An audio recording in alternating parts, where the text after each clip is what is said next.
Welcome to Politics Done Right. I am your host, Egberto Willies. This is the progressive program that will take the mystery out of politics. This is the program that will encourage you to make sure government becomes we the people. Whether you are liberal, conservative, or otherwise, you get to air your point of view. Remember, you can also send me a tweet to EGBERTOWILLIES. That is, at Egberto Willies. Let us engage. It is politics done right. 1, 2, 3, 4. Well, folks, welcome to one more edition of Politics and Run. I'm Egberto Willies, your host. Thank you so kindly for being a part of the show. We are going to have a wonderful show today. I mean, there's a whole lot happening. There's a whole lot that really matters. There's a whole lot that doesn't. We always have to make sure and keep our eyes on the ball. But you know what, folks?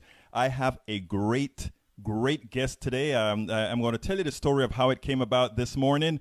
But it's one of those great stories that always turns out the right way. But anyhow, if you're just joining us, folks, please do remember on Facebook Live, please make sure to share on your Facebook page, your Facebook wall, Twitter, Tumblr, Smashwords, everywhere, because this is how our message gets across. If you're on Blog Talk Radio, do remember to tweet folks, let them know that what you're listening to. Do remember as well that we are podcasting on iTunes, and we're podcasting on every place that has podcasts, blogcasts, and everything else. So you're very well covered. Anyhow, the title of the show today is called Dr. Roy Eidelson discusses his piece, Political Mind Games, the Kavanaugh File. Subtitle, Dr. Roy Eidelson deconstructs the pathology of the Kavanaugh event in a broader perspective that every American must understand, and they must understand it now. Anyhow, sometimes the stars just seem to align. I had an interview with a Texas Democratic Congressional Candidate scheduled for today. After not hearing from that candidate's booker, I was set to do a show on the expected economic crash. I wrote a blog about the economic crash, and that is what I was going to discuss today. But waiting for me in my inbox was an article by Dr. Roy Eidelson that deconstructed the pathology of what is occurring with Kavanaugh. I crossed my fingers. I sent him an email, hoped that he was available to speak today. And you know what? He was. So who is Dr. Eidelson? He was on our show before when he released his great book.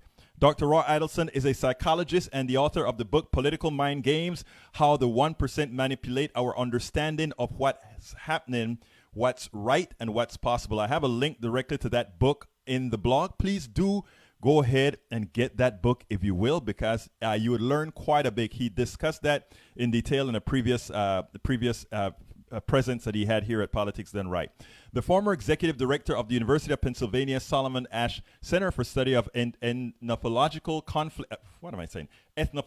Conflict, a past president of Psychologists for Social Responsibility, and a member of the Coalition for an Ethical Psychology.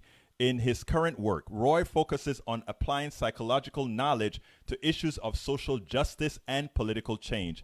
His writing has appeared in a variety of scholarly journals and other outlets, including the Washington Post and Los Angeles Times. You can follow him online at www.royeidelson.com. Eidelson is spelled E-I-D-E-L-S-O-N. So it's ROYEIDELSON.com. You can follow him on Twitter. His Twitter handle is Roy Eidelson, ROYEIDELSON. Dr. Eidelson, are you there? Yes. What happened? Can you hear me? Could you hear me all while I was trying to talk to you? I could hear you the whole time. Yes. Wow. That is a little bit frustrating, but I switched to my cell phone. Yeah, that is so interesting that occurred. Anyhow, I hope you heard all the stuff that I spoke about, how we got to you, etc. Yes. Great. Excellent. I heard it all. I guess some people don't want us to be in touch with each other. I guess that's what it is, because it's interesting, because we were speaking right before we got on air and suddenly something happened with your line. But anyhow, here's the thing. I love what you wrote. I love that it sort of it sort of drew in some of the things that we discussed previously with your book. So why don't you tell us a little bit about the genesis of this article that you wrote, starting with what the reason that you gave it, the title that you gave it. Sure. Well, for a while now, I've been, as a psychologist, I've been focused on kind of how is it that the rich and powerful are in the United States, pretty much specifically, are able to maintain their wealth and influence seemingly so easily at times. And my research has led me to conclude that they do it through certain manipulative psychological appeals, certain what I call mind games that tap into a set of core concerns we have. And when we hear these arguments, they have the ring of truth, and we believe them, even though they lack any real foundation or credibility. I've noticed this applies kind of broadly in terms of how the so-called 1%, the self-interested 1%, I'll narrow it down in that way, advance their agenda, whether it be in regard to domestic policy or national security. They often do it by raising issues of, and I'll name 5 of them: vulnerability, are we safe? Injustice, are we being treated fairly? Distrust, who can we trust? Superiority, are we good enough? And helplessness, can we control what happens to us? And my research looking at this, studying it carefully, has led me to identify 20 mind games, 4 in each of these areas. And as I've been watching the proceedings unfold regarding Judge Kavanaugh and his nomination to the Supreme Court, I was increasingly struck by how these very same mind games are being used to manipulate us in terms of how we're supposed to understand what is unfolding today. Right now, with the very credible accusations of sexual assault against him, and how basically the president and the key senators in the GOP are trying to twist our understanding in a way that works to the advantage of pushing that nomination forward. I love the way that what you said. I mean, it's one of the points that you spoke about. I don't remember if it fell into the point that you called. I think you had there's vulnerability, injustice, distrust, superiority, and helplessness. I think you put it in helplessness, where you pointed out that in as much as we have all of this going on, where there's going to be hearings, where other people are coming out to substantiate what this man purportedly has done, you came out and you said the privileged, the 1%, have this this thing that they use against the common person, that thing called helplessness, where Mitch McConnell just comes out and says, we're going to just bull this thing right through. Exactly. There's nothing more potent in a negative way than our feeling helpless.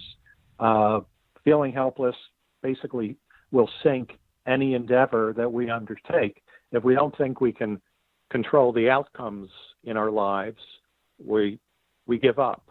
And what he has done, McConnell, and he's not the only one, but remarkably, given all the uncertainty surrounding this nomination, including the likely testimony on Thursday from Dr. Ford and from Judge Kavanaugh, Majority Leader McConnell still has the chutzpah to tell a meeting of supporters that they need not worry, that in the very near future, Judge Kavanaugh will be on the United States Supreme Court. Don't get rattled by all of this, he said. We're going to plow right through it. And that's a message that fits into the mind game I describe as resistance is futile. If we're persuaded that we cannot effectively resist, it makes it so much easier for the 1%. You know, Dr. Eidelson, that is what really touched me. And the reason the helplessness portion touched me so much is as a political activist trying to get people out to vote in the 2018 elections, exactly as you stated, a lot of folks, what they come back with is, why go vote? It doesn't matter anyway. They're going to do what they're going to do. And that falls exactly into what you're saying, that is a powerful feeling, that's a powerful thing that allows them to keep power. They make you believe that they're so powerful that you cannot do anything about it. So then why disrupt your life? Why go ahead and put and pay somebody to hold your kids while you go vote? Why leave work early and make that extra turn to go vote if it doesn't matter anyway? Is that pretty much, am I reading what you're talking about right?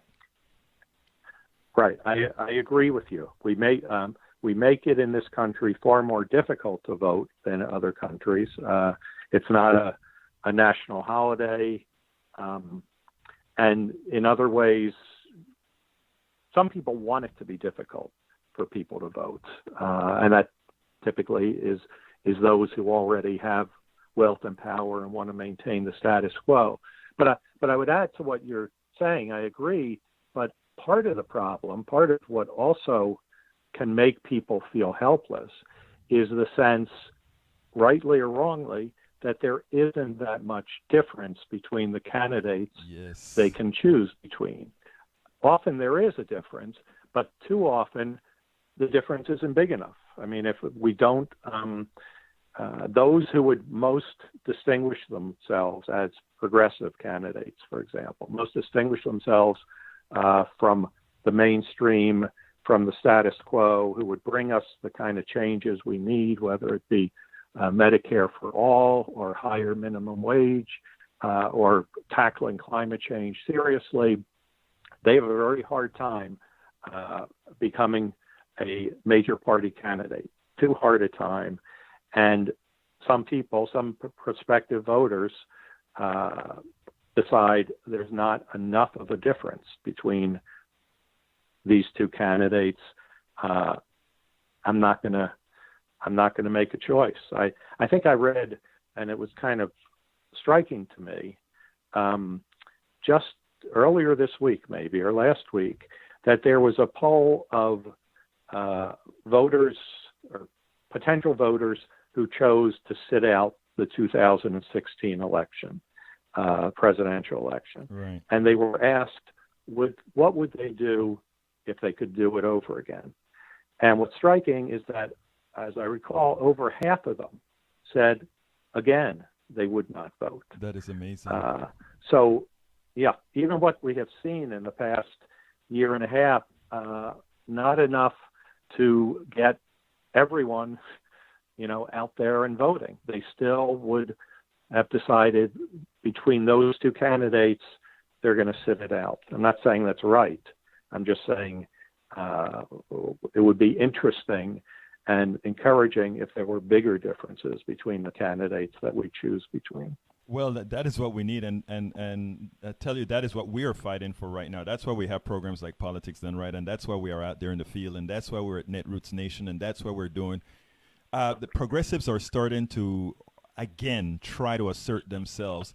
The biggest problem is staying power. Now, let's go back to your article, however. I mean, I like the way, again, vulnerability, injustice, distrust, superiority, and helplessness. Let's talk a little bit about vulnerability, because that was an interesting. You made that the first thing on your piece, trying to show what they do to sort of dismiss exactly something that could actually be very serious, but they're using that as a tactic to for people to sort of take their eye off the ball. Why don't you give us a little bit more expansion on that? Sure. I often talk about vulnerability first because I think it typically matters most to us, whether or not we feel safe, whether we think there's danger on the horizon, has a tremendous impact on decisions we make, actions we take. so on. And in the case of the Kavanaugh situation, what the GOP senators are doing, in my view, is using the "it's a false alarm" mind game. Kind of the specific intent is to reassure people that things are not as serious or concerning as others are making them out to be. Specifically, in regard to Judge Kavanaugh, what they're trying to say is, even if it's true, even if what has been described by Dr. Ford as happening when they were both teenagers, is it really such a big deal? Is what they ask. One GOP operative on CNN said, what boy hasn't done this in high school? Kind of dismissively. Another, evangelist Franklin Graham claimed that even if it's true, no crime was committed. So this is it's a false alarm mind game saying, some people are making a big deal out of it, but the sky isn't falling here. And it's a microcosm of what the 1% do writ large in society. And in some ways, the best example is climate change. Right. Because the ravages are clear. There's no question. There's scientific consensus. You can't get greater consensus on a profoundly important issue than we already have on climate change. But because 1%ers either are responding to wealthy donors or the oil and gas industry or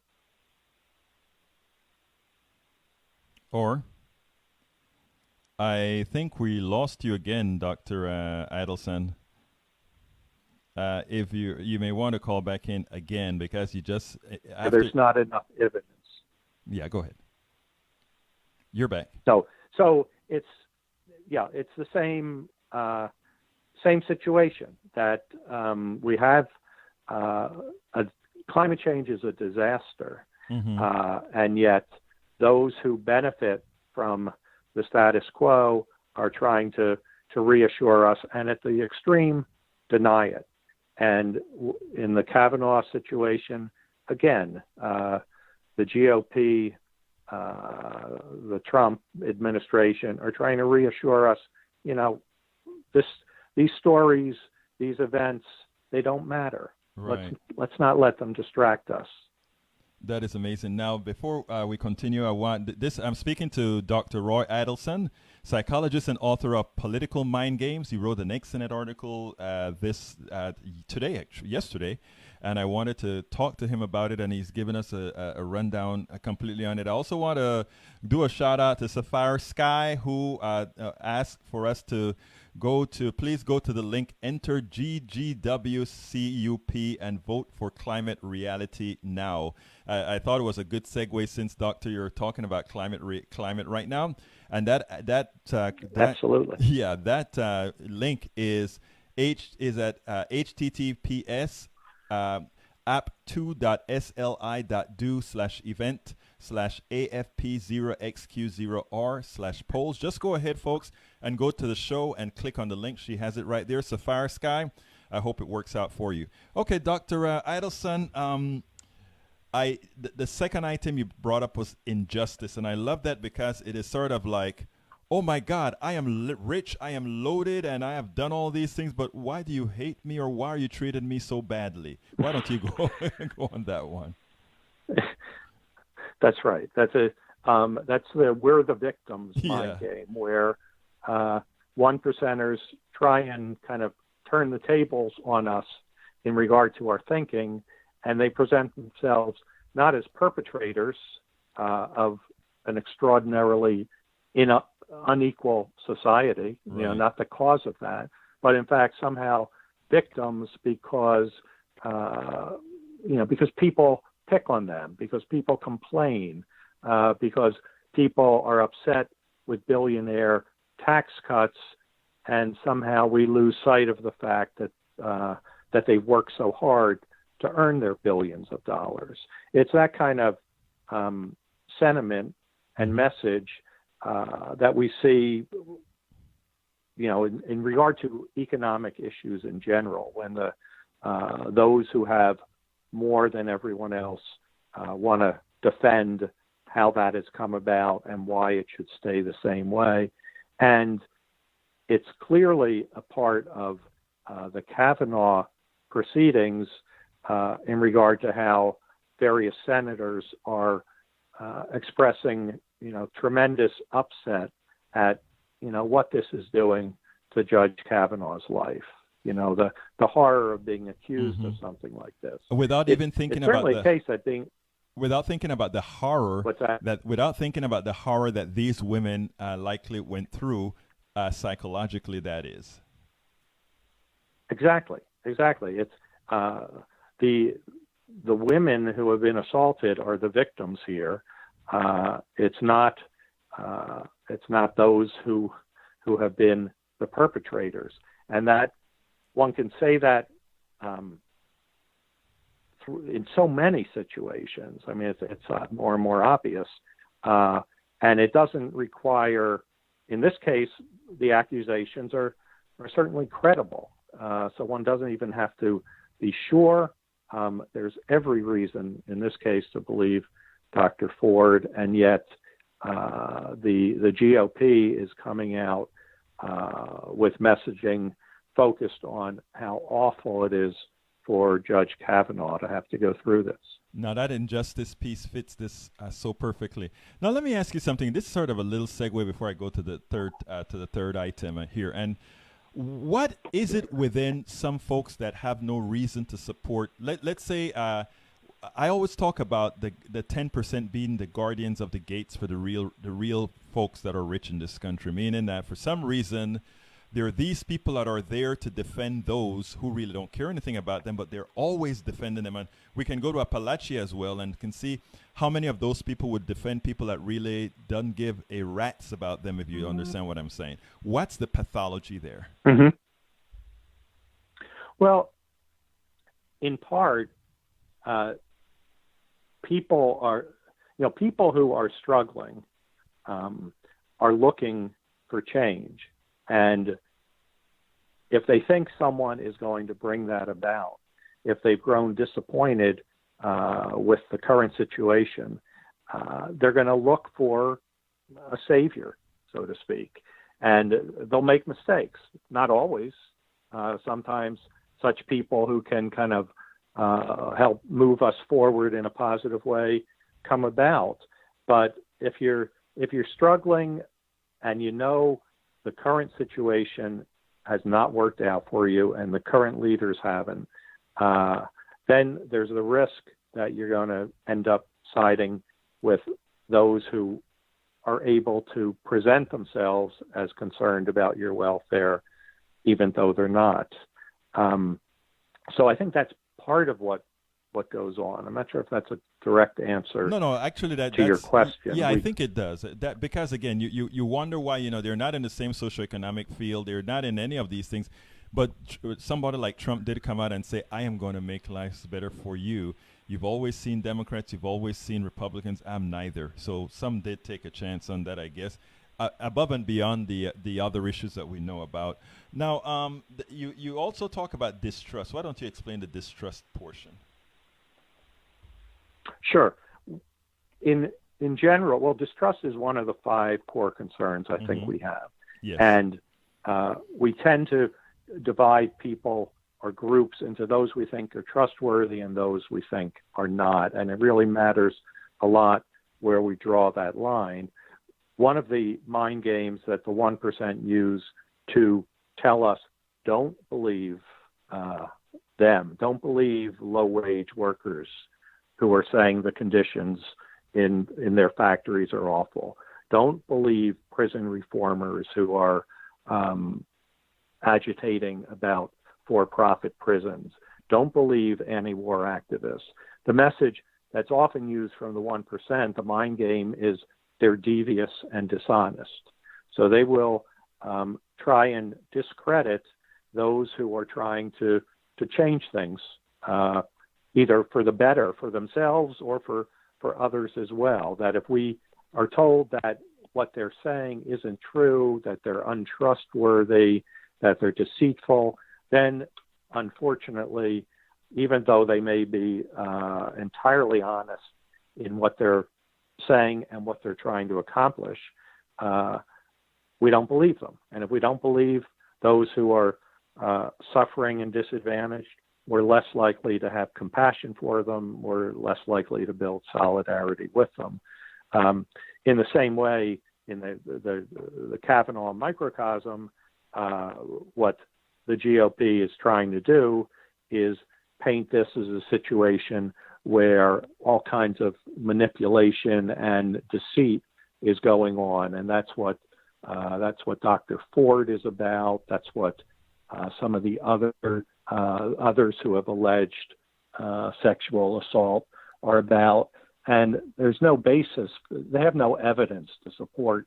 The 1% have no evidence to support their claims, but it can work anyway. That the problem with these 5 core concerns and the mind games associated with them is that often they have the ring of truth, even if there's nothing behind them. Plausibility. And it's kind of interesting that I was going to say, just earlier today, President Trump at the UN was asked about, I guess after his speech, was asked about the Kavanaugh situation, and he described the Democrats. He said they're really con artists. They don't believe it themselves. They're playing a con game, and they play it very well. And the truth is, in this case, he's got it exactly right that there are con artists at work, but he's misidentified them. It's actually, the White House and the Republican senators behind this. Interesting. Now, what about superiority? How you actually map that as well to the Kavanaugh case? Yeah, the mind game, superior mind game that I think fits best there is what I call pursuing a higher purpose.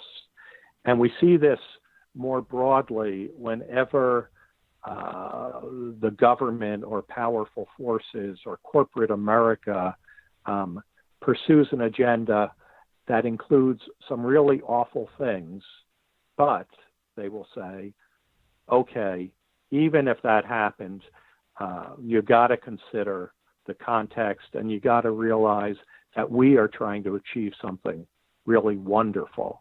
And if there's going to be some that lose out along the way, there's nothing we can do about that. The most striking example to me, based on other work I've done, is the way the pursuing a higher purpose mind game was used to defend the torture of prisoners at Guantanamo and CIA black sites. Suddenly, after thousands of years of general agreement that torture is wrong and immoral and awful, and it also happens to be ineffective, we have to give torturers a pass because they're trying to keep us safe. It's that kind of, in that case, the higher purpose is national security, and some awful things may happen, but let's not, throw the baby out with the bathwater. And when it comes to the Kavanaugh scenario, you have kind of GOP operatives insisting that regardless of what happened, this is a great man, and we shouldn't let, what happened years ago get in the way of his rising to the position that will create such value for the American people.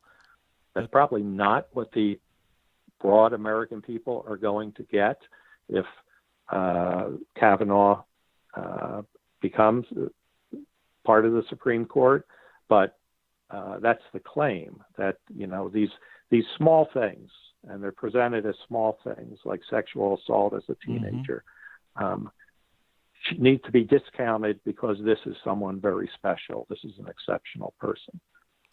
Folks, the title of the piece is called Political Mind Games, The Kavanaugh File.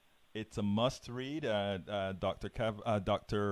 Eidelson went over some of the basic concepts within that article, but I think it's something that everyone needs to read, because I think it's a very Dr. Eidelson. What I thought when I read the article, just this morning when I pulled it up and read it, it was sort of enlightening, enlightening and empowering, because a lot of these techniques that kind of go under the radar, you get to see them as expressed from a psychologist who analyzes this and analyzes the psyche of many. So I really appreciated the article. So folks, you can go to royeidelson.com to his blog, and you can find all the other articles that he's written. And don't forget to check out his book as well. The name of his book is Political Mind Games: How the 1% Manipulate Our Understanding of What's Happening, What's Right, and What's Possible. Before we close, Dr. Eidelson, I want to ask you, what's your thoughts on the current November 6th elections? Well, I'm not much of a prognosticator. I know they're really important, and the more people that vote, the better the outcome is likely to be. There's some wonderful candidates. There's some wonderful, in this case, Democrats running in various places, and regaining control of the House of Representatives would certainly be an important bulwark against the continuing destruction that the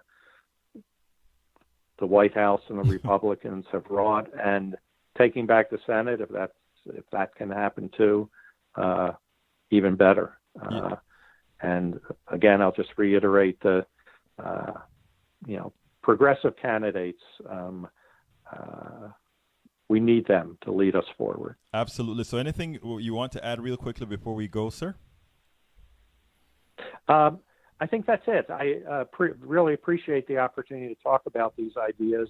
I do think that, recognizing these mind games, as a psychologist, I can say I think it's the first step in being able to counter them.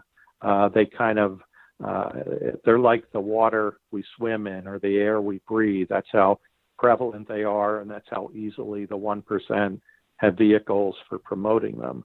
So we gotta be alert and vigilant, and if we can counter them, they'll lose their effectiveness, and that's the key. Excellent. Dr. Roy Eidelson, psychologist and author of Political Mind Games. Thank you so kindly for having been with us, sir. Thanks very much. Absolutely. Pleasure. Folks, that was Dr. Roy Eidelson.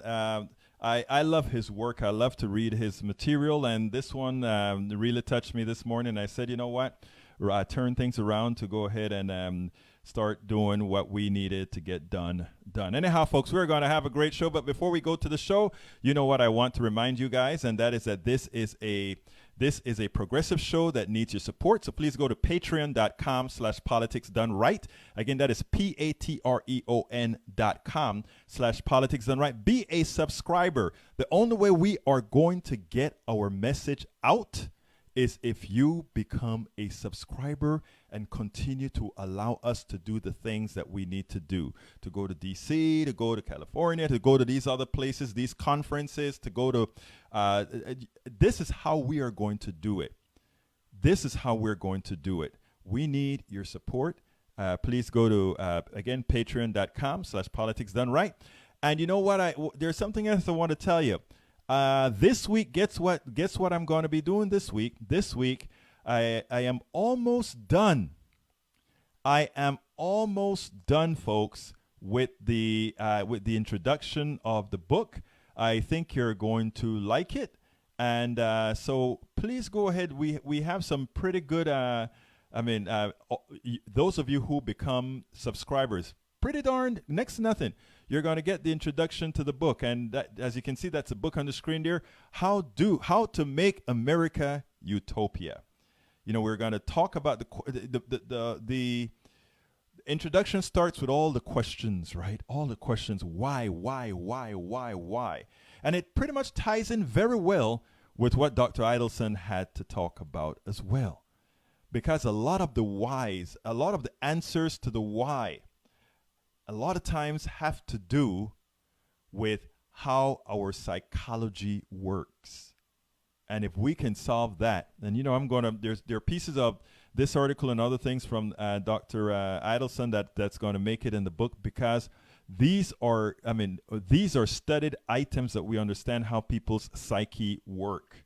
And we need to get to that. So please go ahead and please support Politics Done Right. That's patreon.com, patreon.com/politics done right. I want to remind you guys of something very, very important. We got, for all practical purposes, conned yesterday. Not any of the independents. The independents didn't fall for it, but the media did. We knew from the very first time that guy walked over Rosenstein. From the very first time Rosenstein went to the White House, I can tell you about 2 or 3 people who said, it's a show. Nothing is going to happen. And you know why we knew it was a show? Because it would be crazy to have fired that guy at the same time the Kavanaugh hearing is going on. We all knew it was one of Donald Trump's famous shows. In other words, we are going to have all these guys talking about what could possibly happen, and everybody forget about Kavanaugh. And I said that on the show yesterday. I spoke to some folks at Starbucks telling folks it was a charade, and it turned out to be exactly that, a charade. Now, when he comes into the office on Thursdays, do you think he's going to get fired? Let me tell you something. There are 2 options there, right? I knew he wasn't getting fired on Monday. For Thursday, there's a different story, right? It depends. It depends on what happens today, tomorrow, and the other day, based on what happens as far as people coming out of the weeds to see what's going to happen. So I'm not going to make a definitive comment on Thursday. But if it seems like it's clear sailing for Kavanaugh on Thursday, by Thursday, he could be a goner. But anyhow, here's the other deal. Trump went to the UN today, and I think I don't have the video. But Trump went to the UN today, and he went and he said to the people at the UN, I am the best president.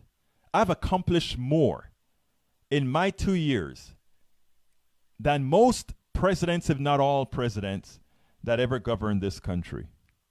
And the funny thing about it is the people, the audience, these schooled people, these schooled diplomats, all laughed.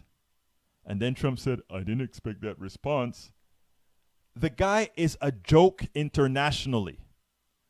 The guy is a joke internationally with the nuclear bomb and power. So people respect him because he's the president of the United States, but they think he is irrational. They think he is crazy. They don't think he is very smart. And I'm telling you this as somebody who reads papers from across the world. So, for those who are thinking that somehow reveling in the president, think again. We have problems as a country. But anyhow, folks, a report came out today, and I want to read what I wrote this morning on that, because this is very important. And if we don't get it and we don't prepare, for those of us who have the wherewithal to prepare, something bad is going to happen. Did I post that? I think I posted that. Let me get to that real quickly. I think I posted that already.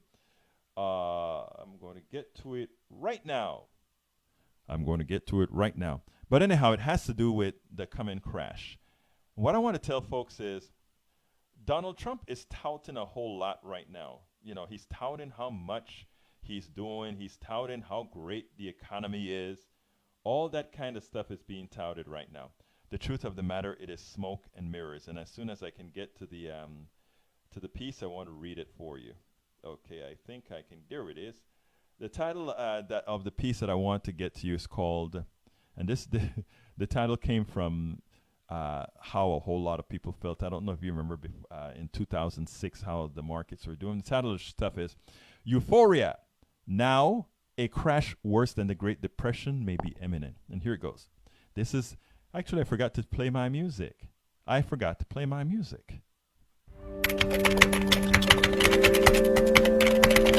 It's time for the weekly blog post. Okay, the title of the weekly blog post is Euphoria Now, a crash worse than the Great Depression may be imminent. And here it goes. Many Americans are euphoric. The stock market continues the tear it's been on since the Obama recovery.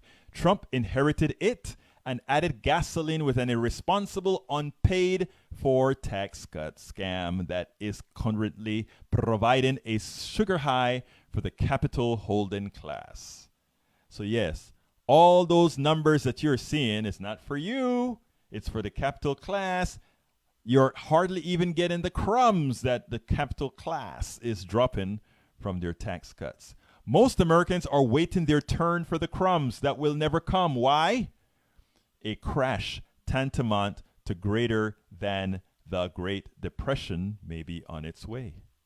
A recent Newsweek article titled, "There Could Be a Financial Crash Before End of Trump's First Term." Experts say, citing looming debts, that should give us all pause. This is what they say. It reads, financial experts noted several ominous economic indicators, including skyrocketing student loans and U.S. household debt, that could predict a crash worse than the Great Depression, according to a report in the New York Post. Goldman Sachs predicted that this year's U.S. fiscal outlook would be not good, and that U.S. household debt had been increasing since the 2008 housing crisis led to American taxpayers bailing out of the banks. In 2018, experts said a $247 trillion global debt will be the greatest cause of the next cataclysmic financial crash. Additionally, low wages and the U.S. national debt's steady rise are expected to drag down the economy. I want to stop there for a minute. Do you remember the times when Obama was in power, or any Democrat was in power? What is it that Republicans are constantly, totally, always against? Spending, spending, spending, and, budget deficit, budget deficit, budget deficit. Yet Donald Trump is running this stuff through the roof, and there's no longer any pay-go. No more pay-go. We have a bill, write a check. It's like what Lloyd Benson, the former Texas senator, said. If I give you a blank check, you can have the semblance of prosperity because you can write on that check, you can buy stuff with that check. But when that check hits the bank and there's nothing to back it, suddenly you're no longer prosperous. Trump has been touting the snapshot economic numbers that seem mostly positive, but one has to ask what specifically will sustain the growth he claims. Here's what they say in the Newsweek article. Economists downplayed the recent positive indicators such as low unemployment and soaring business confidence, reiterating they wouldn't last through Trump's first term. At least one expert predicted that recent slides in housing and auto sales were the first step toward a U.S. recession. And for those people who don't remember, whenever housing starts to fall off, the reason it hurts the economy so badly is when you're selling homes, you're also selling a whole lot of other stuff. You're selling dryers, you're selling refrigerators, you're selling coffee makers, you're selling dishwashers, you're selling cabinet, you're selling a whole lot of stuff for every home that gets populated. So if home sales are falling, then my dear brothers and sisters, look out. So Murray Gunn, chief of global and research at Elliott Wave International, told the Post, "We think the major economies are on the cusp of turning into the worst recessions we have seen in 10 years. Should the U.S. economy start to shrink, and our analysts suggest that it will, the high normal levels of debt will instantly become a very big issue. Experts cautioned that several economic markers had gotten much worse over the past decade, especially in regard to borrowed money. The U.S. household debt of $13.3 trillion is now far worse than it was during its 2008 peak, due primarily to mortgage lending. Ring a bell? Does that ring a bell? The titans of finance who brought the world economic collapse in 2008 display their continued inability to be trusted at best, and their insanity at worst. What is insanity? Doing the same thing over and over again and expecting a different result. And here's what Newsweek says to that. Central bankers have also more than doubled global debt as they flooded national economies with cheap and easy money. In 2008, global debt sat at $177 trillion in comparison to $247 trillion today. That is a difference, folks, of 70 trillion dollars. $70 trillion. Here we go. And as the internals continue to get worse, it won't be called a recession. We won't be able to call it a recession, according to Newsweek. It's going to be worse than the Great Depression, economic commentator Peter Schiff told the Post. The U.S. economy is in so much worse shape than it was a decade ago.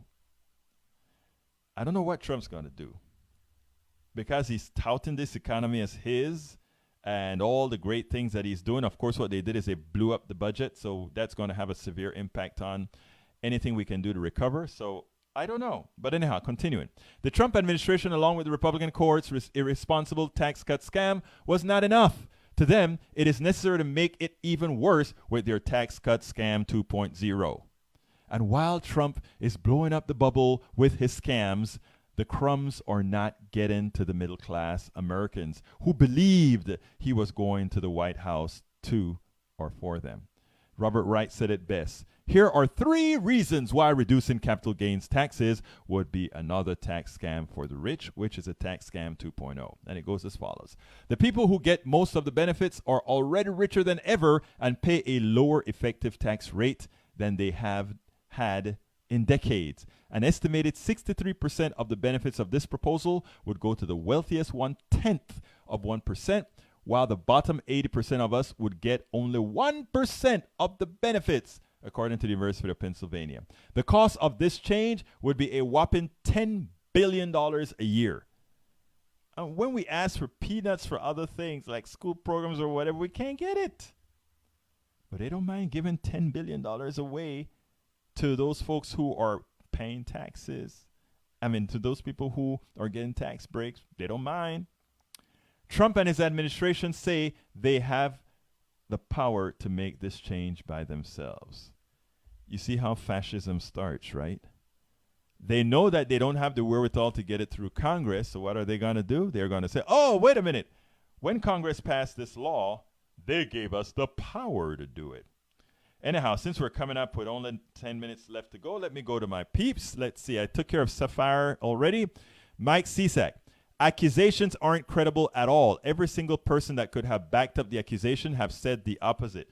I think we tackled that yesterday, Mr. Cisak, and that is something that you have to realize how politics work, including the woman who wrote a great story about who signed a letter saying how great Kavanaugh was, until she found out that the little hanky-panky that may have gone on with her and him was written in the yearbook. Her tune changed, didn't it? Come on now. We have to be smarter. We have to know what we're saying. Mike Cisak. Michael, only 2 and only 1. Ford will testify. The only 2 are complete fabrications, and even the Times won't touch them. Really, I don't think that's quite accurate. New from Mike Cisak. Senator Feinstein, Democrat of California, just told me I have no way of knowing if Dr. Ford is actually going to show up to Kavanaugh hearing Thursday if outside counsel is asking the question. Why is it that there's an outside counsel asking questions? Why don't the senators do their job? They want to have a female outside counsel come in because they don't want to show several troglodytes trying to belittle and destroy this woman just because she decided to come out and say, this guy did something to me. Dr. Ford isn't getting cold feet. I think Dr. Ford has a right to say, you know what? I am not going to go through that protocol. Rene Perpetua, I believe Dr. Ford just as I believed Anita Hill. No more sexual predators on the Supreme Court. And you know what? You know what is a good thing that happened today? All those women that Bill Cosby took advantage of, that raped and drugged and all that kind of stuff. Now he is going to jail. Bill Cosby. You know why Bill Cosby is going to jail? Because women are started to speak up. A lot of these women didn't say anything because it was Bill Cosby. A lot of these people didn't say anything because it was, who again? Mr. Kavanaugh, who went to a prep school, rich guy, who's going to listen to the words of a little somebody. Same, but the sad truth, however, is we also have a president who is a predator. A president who is also a predator. A president that is a predator. He should be next. Rene Perpetua, why is he even on this site? I don't know who you mean, Rene. I think you mean CSEC, but I try to get everybody to be, you know what I believe in. I believe that we all talk among each other, and eventually something is, including inside of CSEC. One of these days he's just going to snap, and he's going to see the light. That's why I love to have CSEC here, because I want to talk to, look, when I talk to you, Rene, when I talk to others, I'm talking to the choir, and I love your support. I need your support, Rene Perpetua, and all the progressives that are here, because it's together we are going to change the Mike CSECs of the world. That's how we're going to do it. Michael Rudnan, torture is a war crime. There is no scenario in which it is acceptable. You're absolutely right. Blue Wave, November 6, says Rene Perpetua. I've been skeptical. Rene, if we do our work, I promise you, if we do the work that we have to do, it's going to happen. You know why? Because the level of the corruption, and the 5 items that Dr. Eidelson spoke about, if we can incorporate that as we work with people, we can get the job done. Rene, why did the 4 she said were there? Again, you're harping on the same thing. Ledo, can I get a copy of your book? I ain't never gonna subscribe. Of course you can get a copy of my book. It's not going to be out till, I guess, the end of the year or the beginning of next year when I get a hard copy. Yeah, you can get a copy of the book. But you should subscribe, Mr. Ledo, because, again, you're supporting free speech. If you were doing some show, I would subscribe. Just like my Republican friend who went on KPFT and said, I am giving support to Politics Done Right, because she knows we are honest brokers. We're decidedly progressive, but we want to make a better America. And that's why I gave up what I gave up to do this, because we want a better America. So folks, please go to patreon.com, Politics Done Right, patreon.com/Politics Done Right, patreon.com/Politics Done Right. Let's really make a difference. I mean, the other side, they're very well funded. We need to fund our own. We need to fund the Politics Done Right. We need to fund the Majority Report, TYT, all these guys. All of us are doing the work that needs to get done. Okay. Thank you, Mark, Mr. Rudnin, for passing along these articles to us. And he's also saying, it will all trickle down, right? It never trickles down. And the reason it never trickles down is economics. And you know what? The people that are preaching economics, that are profiting from a trickle down, they know it doesn't work. They know it doesn't work. How do they know? For it to trickle down, you have to have a reason for it to trickle to. And there has to be a mechanism under or by which it trickles. That mechanism is demand, right? But what? If you're not funding below, there ain't no demand. And therefore, all the money that trickled to those guys will never be materialized or turned into anything. Anything. And the reason why, my friends, it won't turn into anything is there isn't demand. But folks, we're getting close to the end of the program. I want to urge you once again to the introduction of How to Make America Utopia is almost done. It'll be online sometime this week. And then we go to chapter 2. And chapter 2, I'm not when you see the table of contents, you'll see what chapter 2 is going to be about. But we're going to have a solid book, uplifting book. That's what I believe in, an uplifting book that's going to tell us how we make America utopia.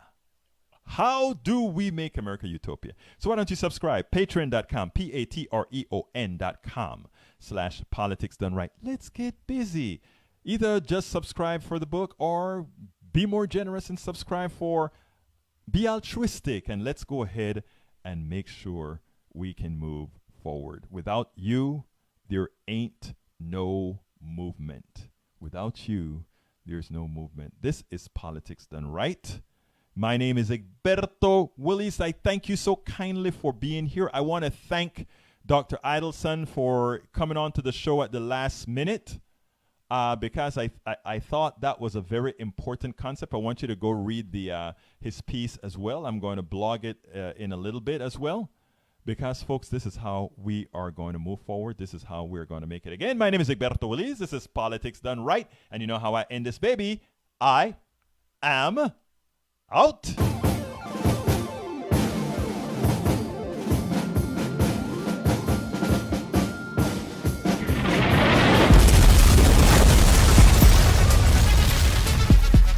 Welcome to Politics Done Right. I am your host, Egberto Willis. This is the progressive program that will take the mystery out of politics. This is the program that will encourage you to make sure government becomes we the people.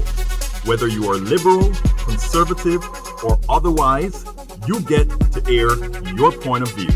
Remember, you can also send me a tweet to EGBERTOWILLIES. That is at Egberto Willis. Let us engage. It is Politics Done Right. 1, 2, 3, 4.